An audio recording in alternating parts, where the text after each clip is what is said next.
Christian watched his wife Vicky from across the room, smiling and chatting animatedly with her cousins. Her wavy brown hair perfectly framed her delicate face, her eyes shining as she laughed at some joke. Dressed in an elegant navy blue dress, Vicky was as stunning as ever. For a moment, Christian felt a pang of sadness, thinking that soon he would no longer see her like this, so integrated with his family. The banquet hall was beautifully decorated to celebrate Christian's grandparents' golden wedding anniversary. White and gold flowers adorned the tables, and a large banner with the words, 50 Years of Love, hung over the stage.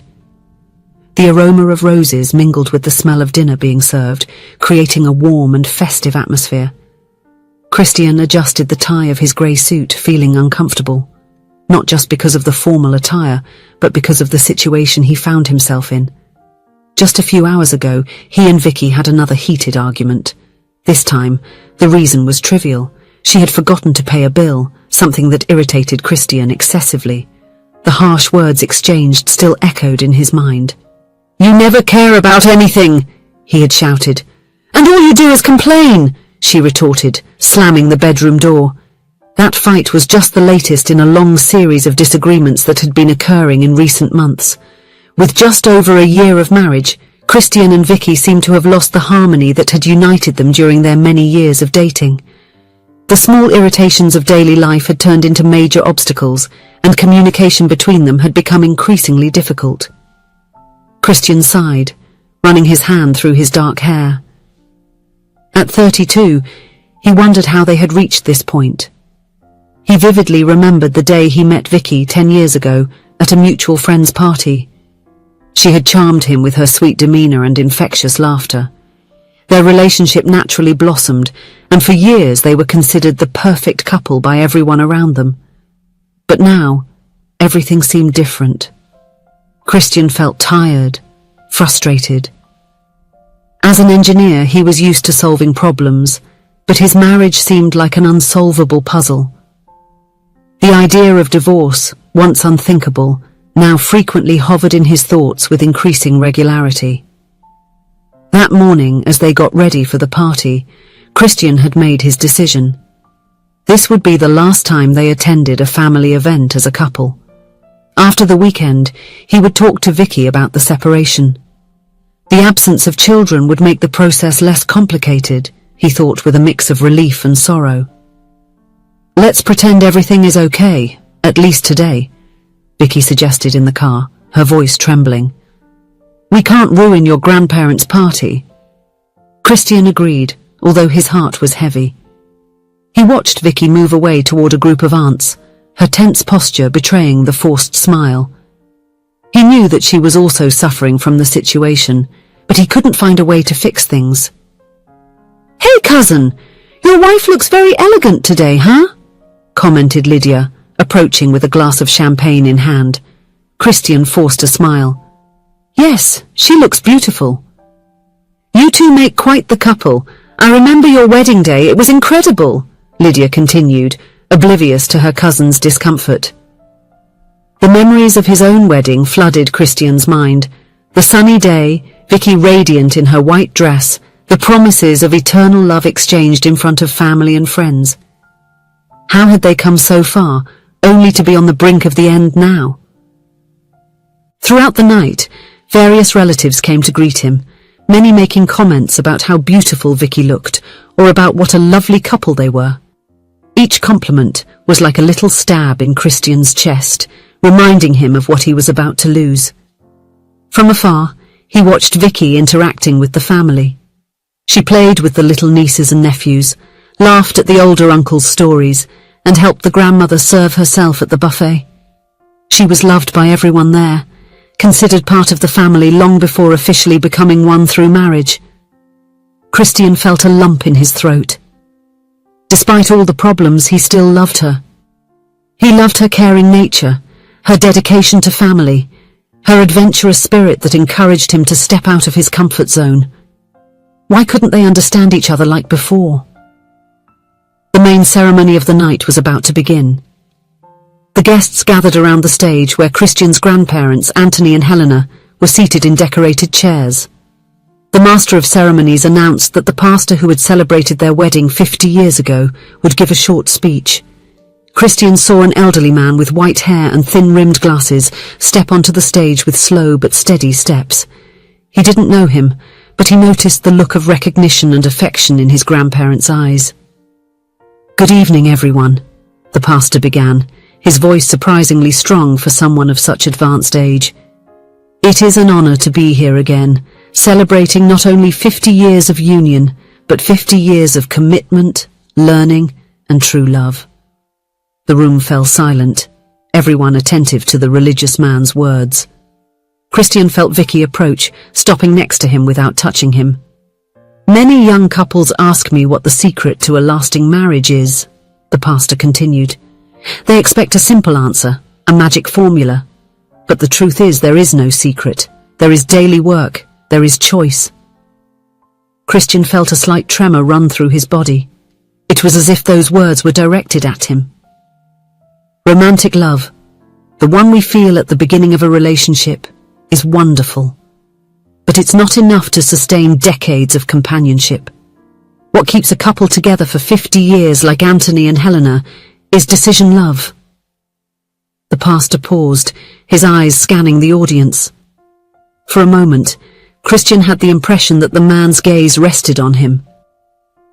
Decision love is choosing to love your partner every day, especially on days when it's difficult. It's looking at the person beside you and saying, "I choose you, today and always." Even when they leave the wet towel on the bed, even when they forget to pay a bill, even when you disagree on something important. Christian felt his heart race. How did that stranger seem to know exactly what was going on in his marriage? Many couples give up when they face their first major crisis, believing that love is over. But what really happens is that love is evolving, maturing. It is at this moment that we need more than ever to hold on to the commitment we made. Vicky let out a soft sigh beside Christian. He resisted the urge to look at her, fearing what he might see in her eyes. "Marriage is like a garden," the pastor continued. "It's not enough to plant it once and expect it to flourish forever. You need to water it daily, prune the excess, remove the weeds. Sometimes the work is hard and tiring, but when we see the flowers bloom, we realize that all the effort was worth it." Christian thought about all the times he had neglected to water his relationship with Vicky. The small forgotten kindnesses, the words of affection left unsaid, the moments of connection wasted in favor of work or technology. Anthony and Helena are here today, not because they had 50 perfect years. They are here because they chose to stay together through the highs and lows, the joys and sorrows. They understood that true love is not a passive feeling, but a constant action. The pastor smiled, his eyes shining with the wisdom of someone who has lived and observed many love stories. So, if you are here today and feel that your marriage is facing difficulties, I encourage you, do not give up. Remember the commitment you made. Choose to love, even when it's hard. Work on your garden, even when the flowers seem to wither. For it is in the moments of the greatest challenge that we have the opportunity to strengthen our bonds and make our love grow deeper and truer. The pastor's words reverberated throughout the hall, touching hearts in different ways. For Christian, it was as if a veil had been lifted from his eyes. He looked at Vicky, and for the first time in months, he truly saw her. Not just the wife he had been arguing with, but the woman he had fallen in love with, his life partner. The rest of the ceremony passed in a blur for Christian. His heart and mind were agitated, processing everything he had heard. When the guests finally began to disperse, he gently touched Vicky's arm. "Can we talk? Outside?" he asked, his voice trembling. Vicky nodded, a mix of apprehension and hope in her green eyes. They went out to the garden of the reception hall, the cool night air a welcome change after hours inside. For a few moments they remained silent, just watching the stars. Christian took a deep breath, gathering courage. "Vicky, I'm sorry," he began, his voice choked with emotion. I'm sorry for letting things get to this point. She looked at him surprised. Chris, we are both to blame. I was wrong too. I also stopped making an effort. I was ready to give up, Christian confessed, tears finally escaping. I thought there was no solution for us anymore, but that pastor, his words, they hit me too, Vicky added, her own eyes teary. It was as if he was speaking directly to us. Christian took Vicky's hands in his, feeling the familiar warmth of her touch. I choose you, Vicky. Today and always. I don't want to give up on our love, on our marriage. I want to fight for us. Vicky sobbed, a trembling smile appearing on her lips. I choose you too, Chris. I will always choose you. They hugged there under the starry sky, the pastor's words echoing in their minds. The road ahead would not be easy. There would be much to discuss, much to forgive, much to rebuild. But now they understood that true love was a daily choice, a commitment that went beyond momentary feelings.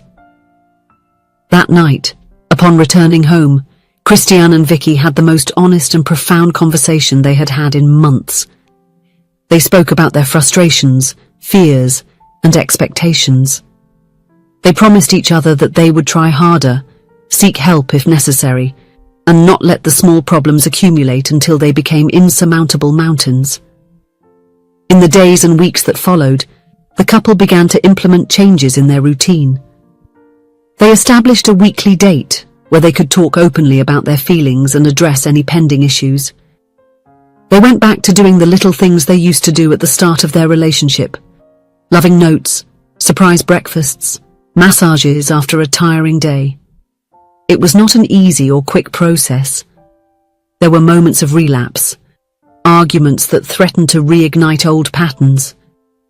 But every time they were tempted to give up, they remembered the words of the elderly pastor and the commitment they had renewed that special night. Over time, Christian and Vicky rediscovered not just the love for each other, but a new way of loving, a more mature, deeper love based on conscious choice and daily commitment. They understood that marriage, like the garden mentioned by the pastor, required constant care, but the flowers that bloomed from this care were of unparalleled beauty. Years later, when they celebrated their own silver anniversary, Christian and Vicky looked at each other with eyes filled with love and gratitude. They remembered that crucial night when they were on the verge of throwing everything away, and they smiled as they thought of how the words of a stranger had changed the course of their lives. On that day, they renewed their vows not only to each other but to the love decision they had learned to cultivate. And as their guests applauded, Christian and Vicky silently thanked that unknown pastor, whose wisdom had helped them transform an almost end into a new and beautiful beginning. If you enjoyed the story, please leave a comment with a rating from 1 to 5 to show how much you liked it. Also, watch the video that is now appearing on your screen. See you soon.